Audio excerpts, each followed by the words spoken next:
They said a snowstorm was coming, not the kind you glance at on the weather app, but the kind that sends an entire town into panic. By noon, the supermarket was packed. People rushed to grab batteries, water, dried food, anything they thought might help them survive the cold night. Some were yelling, others silently anxious. Everyone was racing against time, as if survival could be found on a shelf. But the truth is, the storm had already arrived, not outside, but within them. Fear, chaos, and the sudden realization they were not prepared. Not just for snow, but for anything beyond their control. That's what life does. You can't choose when the storm comes. You can only choose who you are when it does. While others were reacting, someone had quietly been preparing all along. A few blocks from the store, in a small snow-covered house at the end of the road, a man was gently stacking more firewood beside the stove. He wasn't rushing. He wasn't worried. He wasn't glued to the news. He wasn't part of the last-minute scramble because he had prepared. Long before any storm was forecasted, he didn't just have wood, water, and a generator. What he had prepared most was his mind. He lived by an old philosophy. Don't wait for the storm to learn how to stand still. Morning, while the city still slept, he'd sit by the window with a cup of hot tea and write a few lines in an old notebook. What if the power goes out today? What if I'm isolated for a week?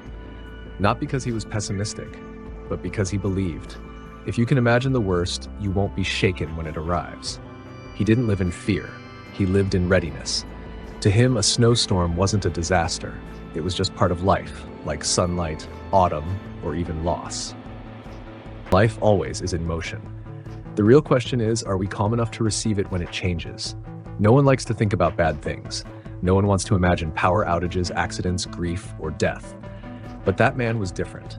He trained his mind daily using an ancient Stoic practice called premeditatio malorum, the premeditation of evils. Not to be afraid, but to be ready. He would picture scenarios: a week-long snowstorm, total blackout, isolation. And after each, he would ask himself, if that happens, how will I respond? Can I stay calm? He didn't try to avoid misfortune. He practiced meeting it with composure. That's the Stoic way. Life makes no promise of ease. It will test you, suddenly, harshly, and often unfairly. But instead of complaining, Stoics choose to prepare, not with brute strength, but with the strength of stillness.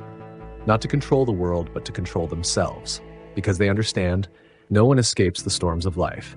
But those who are prepared, when the storm comes, they do not fall. They do not panic. They do not despair. You can't control when the storm arrives. It might be snow, it might be loss, illness, or the quiet collapse of everything you thought was certain. That is life, sudden, unforgiving, unpredictable.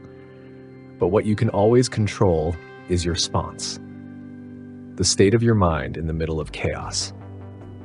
Stoicism doesn't promise to stop the storm. It teaches you how to stand firm in it, how to prepare from within, with reason, with acceptance, with courage. The man in this story isn't extraordinary. He is simply ready, long before the world began to shake, and that's something you can do too, right now.